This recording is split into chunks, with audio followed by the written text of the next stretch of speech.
Today I'm going to show you how to start container gardening from start to finish using free materials. In container gardening, you need 5-gallon buckets, and these buckets can cost around $7. The overall cost can be pretty high.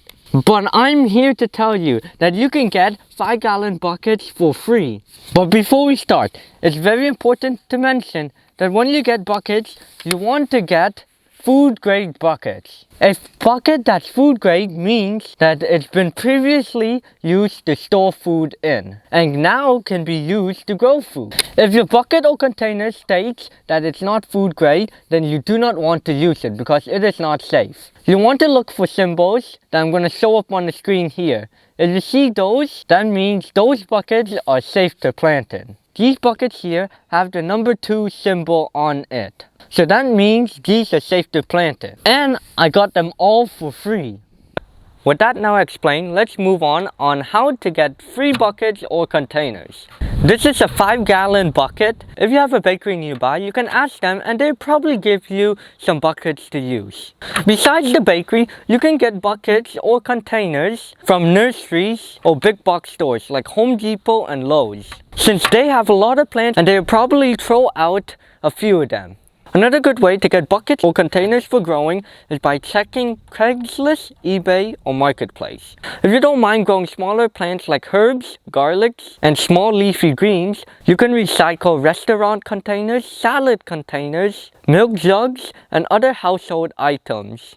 There's one important thing though. If you live in a very hot climate, you do not want to use a black pot because when the sun hits the outside of the container, your plant's roots will cook. Once you have your food grade buckets, you'll have to do one of the most important things in container gardening, and that's making drainage holes. It's important to do that because you do not want water to sit at the bottom, otherwise your plant's roots will start to rot. I'm using a 1/2 inch drill bit and I'm going to drill about a hole every 2 to 3 inches.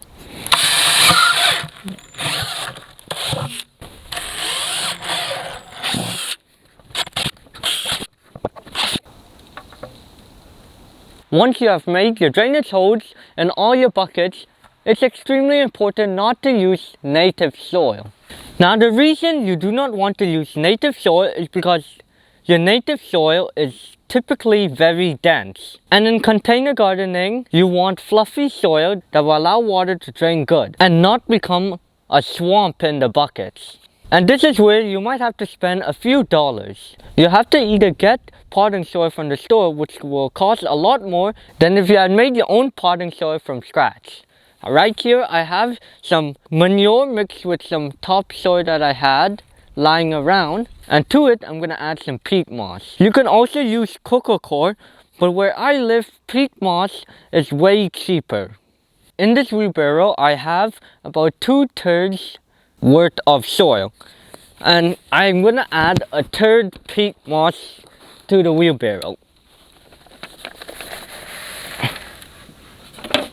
Peat moss will help with the retention of water while also allowing it to drain.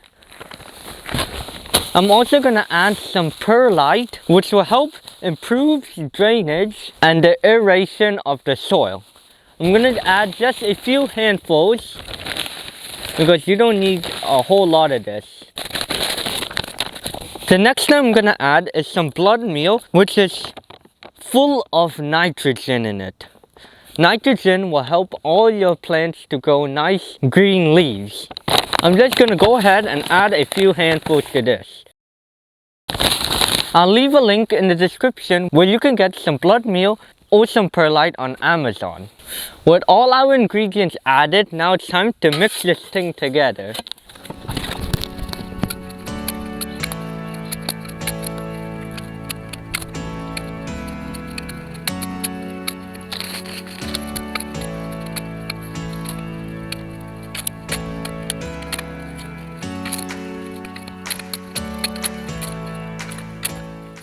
I'm done turning all the ingredients into this beautiful potting soil. As you can see here, this is how your potting soil should look. And when I squeeze it together, it should be able to break apart nice. And the feel should be nice and fluffy. So now we are going to fill our buckets with this. So I've got all my buckets ready to fill up with soil. These buckets here, I used last year, so I'm going to just reuse them again. I'm going to come in and fill the bucket up. When filling your bucket with soil, you only want to fill it until it has about 2 to 3 inches from the top. So this is just perfect right here.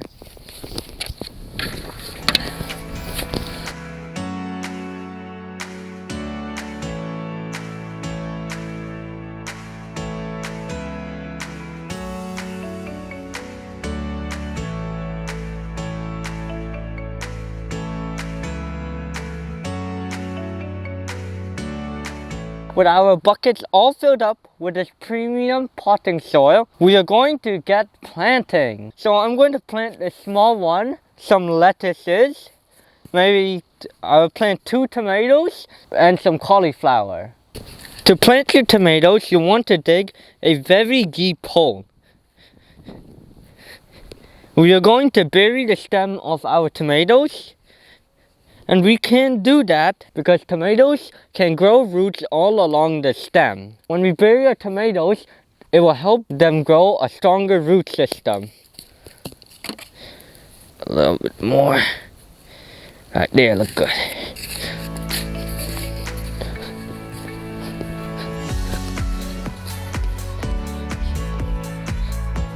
Also, don't forget to put your labels in.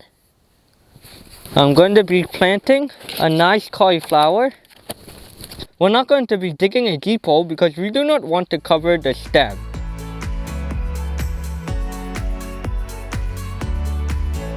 With our last tiny bucket, we're going to plant a few lettuce seedlings because lettuces can grow more compactly.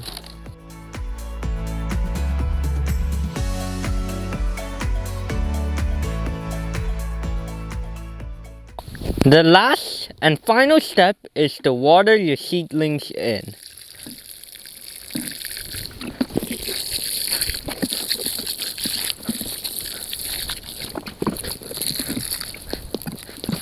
Now I want to talk a little about watering. It's very important not to overwater your buckets. A trick to know when your plants need watering is to lift the buckets, and if they feel way lighter than when you did water it in the beginning, that means it needs water. Another trick is to take your finger and stick it about 2 to 3 inches down.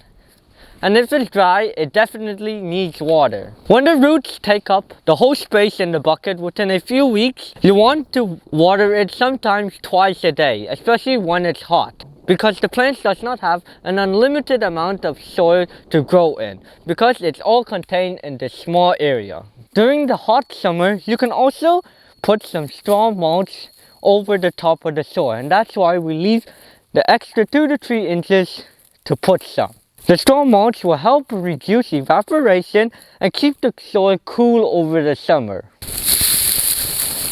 Straw mulch will also allow water to seep through easily, because when you sprinkle it over the soil, it has these like small pockets for water to go through, compared to if you have just used like wood chips or leaves, because those stuff have to like absorb water first before it seeps into the soil.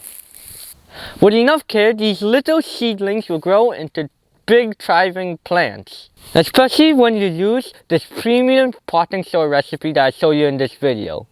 But there's actually way more things that you can add to level up your potting soil to make your plants grow healthier and faster.